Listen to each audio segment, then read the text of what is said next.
Hello friends, welcome to my channel.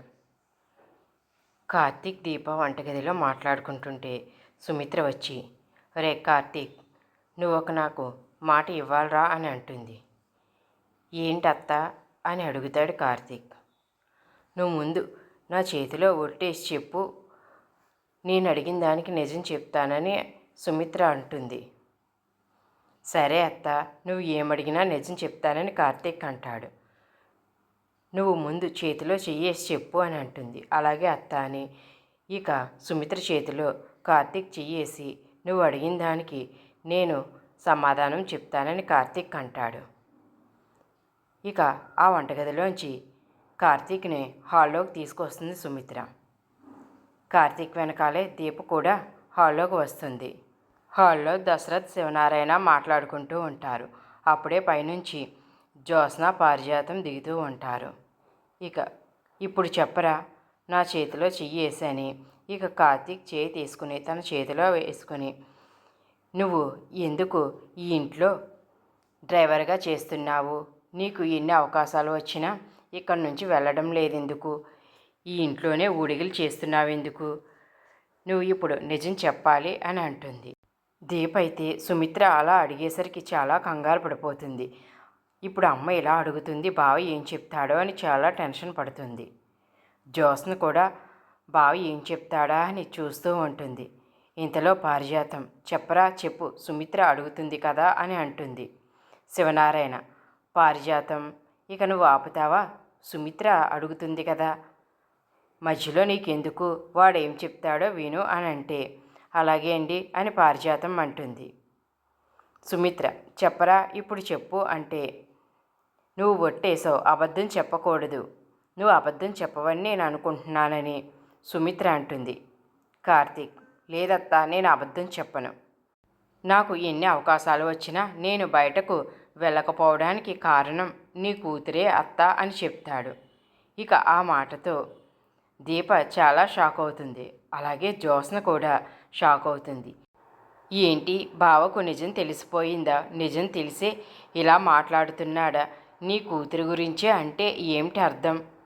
నాకు అసలు ఏమీ అర్థం కావటం లేదు అని జ్యోత్స్న అనుకుంటుంది. పారిజాతం, ఏంటి ఇలా అంటున్నాడు? నీ కూతురు కోసం అన్నాడేంటి అంటే జ్యోత్స్న కోసమా అని అనుకుంటుంది. సుమిత్ర, నా కూతురి కోసం అంటున్నావు కదా, అదే ఎందుకు, ఏదో కారణం ఉంటుంది కదా అని అంటుంది. అత్త, నువ్వు ఏమడిగావు? నీ చేతిలో చెయ్యి వేసి నన్ను నిజం చెప్పమన్నావు. నేను నిజమే కదా చెప్పాను. నీ కూతురు కోసమే ఇక్కడ ఉంటున్నానని చెప్పాను కదా. ఇక ఇప్పుడు ఏ విషయాలు నన్ను అడగవద్దు. నీకు ఎప్పుడు తెలియాలో అప్పుడే తెలుస్తాయి. అంతవరకు నువ్వు ఎదురు చూడాలి అని కార్తీక్ సుమిత్రతో చెబుతాడు. సుమిత్ర కార్తీక్తో, నువ్వు చాలా తెలివైనవాడివిరా. నేను నిన్ను ఒక ప్రశ్న అడిగాను, నువ్వు దానికి చాలా తెలివిగా సమాధానం చెప్పావు, కానీ నువ్వు నిజమైతే చెప్పలేదు అని అంటుంది. కార్తీక్ మాటల ద్వారా దీప తన ఇంటి వారసురాలని నిజం తెలుసుకుని జ్యోత్స్నని ఇంట్లోంచి బయటకు గెంటేసిన శివనారాయణ షాక్లో పారిజాతం. ఇదంతా ఎలా జరిగిందో తెలుసుకోవాలంటే ఈ వీడియో మిస్ కాకుండా చివరి వరకు చూసేయండి. కార్తీకు దీప అయితే ఇక జ్యోత్స్న గురించి మాట్లాడుకుంటూ ఉంటారు. ఇంతలో జ్యోత్స్న అక్కడికి వస్తుంది. ఏంటి బావా, నా గురించే మాట్లాడుకుంటున్నారు, నేను రాగానే మాటలు ఆపేశారేంటి అని అడుగుతుంది. ఏమీ లేదు మరదలా, నీకు ఎలా బుద్ధి చెప్పాలా అని ఆలోచిస్తున్నాను అని కార్తీక్ అంటాడు. ఇక జ్యోత్స్న కోపంగా, ఏంటి బావా, ఏం మాట్లాడుతున్నావు అని అంటుంది. సారీ పెద్ద మేడం గారు, నిన్ను మరదలు అనేశాను, సారీ. అంటే నాకు బుద్ధి లేదా? నువ్వు నేర్పితే గానీ నాకు బుద్ధి రాదా అని అడుగుతుంది. ఇంతలో దీప, మా బావ ఏదైనా ఒకసారి చెప్తాడు, రెండోసారి చెప్పే అలవాటు మా బావకు లేదు అని అంటుంది. పారిజాతం, ఏంటి దీప, నువ్వు నా మనవరాల గురించి అలా మాట్లాడుతున్నావు, నీకు అసలు ఎంత ధైర్యం అంటుంది. ఇక దీప అయితే, ఏంటి పారిజాతం గారు, నేనేమన్నాను? నేను మా బావ గురించే మాట్లాడాను, మీ మనవరాల్ని ఏమీ అనలేదు అని అంటుంది. పారిజాతం జ్యోత్స్న చేయి పట్టుకుని, నువ్వు రావే, నీతో మాట్లాడి పని ఉందంటూ ఇక తన రూమ్లోకి తీసుకువెళ్తుంది. తీసుకువెళ్ళి ఒకసారిగా మంచం మీదకి జ్యోత్స్నని గెంటేస్తుంది. ఏంటి గ్రాని, నీకు పిచ్చి పట్టిందా? ఎందుకు ఇలా చేస్తున్నావు అంటే, నాకు పిచ్చి పట్టడం కాదే, నీకే పిచ్చి పట్టింది. ఇంట్లోంచి కార్తీక్ని ఆ దీపని మీ తాత వెళ్ళగొడుతుంటే నువ్వెందుకే వాడిని ఆపావు? వాడు చూసావా వచ్చిన కాంచి ఎలా రెచ్చిపోతున్నాడో? ఇంట్లో పనివాడిగా ఉండి నీకు సేవలు చేస్తాడు, వాడిని ఎంతో చులకనగా చూడొచ్చని నువ్వు అన్నావు. కానీ మనం అనుకున్నట్లు ఏమీ జరుగుతులేదు. ఇంటి యజమానులు వాళ్ళో మనమో మనకే అర్థం కావట్లేదు. ఆ దీపను మొన్నటి వరకు మీ అమ్మ అసహించుకునేది. ఇప్పుడు మీ అమ్మ కూడా దీపకు కొద్దిగా సపోర్టుగానే ఉంది. పూర్తిగా దీప వైపు తిరిగిపోతే మనకి ఇంట్లో ఎవరు సపోర్ట్ చెయ్యరు. నువ్వేమో వెళ్ళిపోతున్న దరిద్రాన్ని పట్టుకుని వదలడం లేదు. నీకు ఏమైనా మతిపోయిందా? అసలు నీకు బుర్ర పనిచేస్తుందా అని అడుగుతుంది. అది కాదు గ్రాని, బావ అసలు ఎందుకు ఇక్కడే ఉంటానంటున్నాడు? అది తెలుసుకోవాలనే నేను బావను వెళ్ళనివ్వలేదు. బావ వచ్చినప్పటి నుంచి చూస్తున్నాను. ఎందుకో తను మనసులో ఏదో అనుకుంటూ పైకి ఒకలా ఉంటున్నాడు. అసలు తను ఎందుకు ఇలా ఉంటున్నాడో తెలుసుకోవాలి అని అంటుంది. ఇక పారిజాతం, మీ బావ మనసులో ఏముందో తెలుసుకోవడం నీకు ఈ జన్మలో కుదరదు.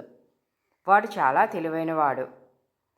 ఇంకా మీ బావకి సపోర్టుగా ఆ దీప కూడా ఉంది. ఇప్పుడు ఇంట్లో మీ తాత మీ నాన్న కూడా మీ బావకి సపోర్టుగా ఉన్నారు.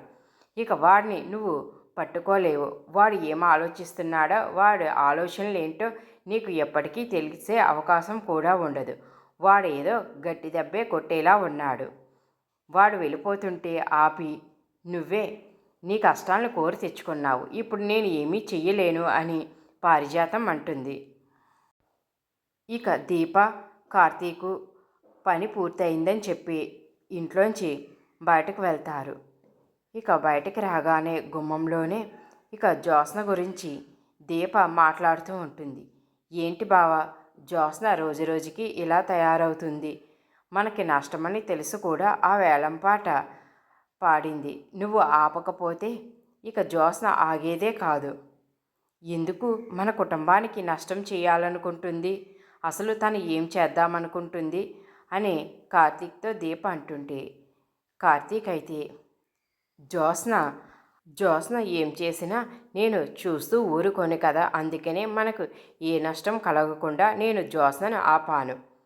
ఇక అలాగే ఇంట్లో వాళ్ళని కూడా జ్యోత్స్న నుంచి మనం కాపాడుకోవాలి.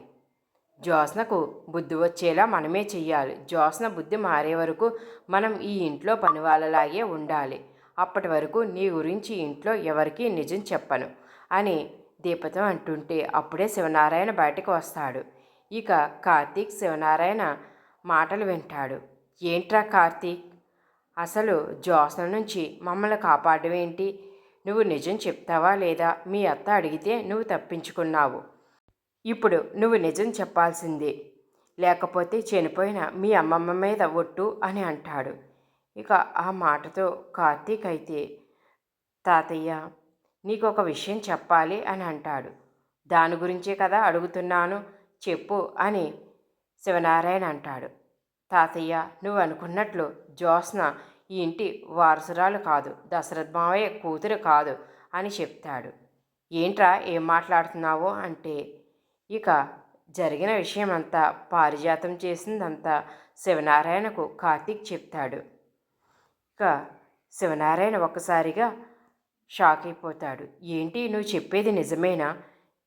జ్యోత్స్న ఈ ఇంటి వారసురాలు కాదా? ఆ దాసుగాడి కూతురా? ఈ దీపే మీ మావయ్య కూతురా? నేను నమ్మలేకపోతున్నాను. మరి ఇన్ని రోజులు ఈ నిజం తెలిసి కూడా నువ్వు ఎందుకు బయట పెట్టలేదు అని అంటాడు. జ్యోత్స్నకు ఎలాగైనా బుద్ధి చెప్పి తనతోనే నిజం చెప్పించాలనుకున్నాను.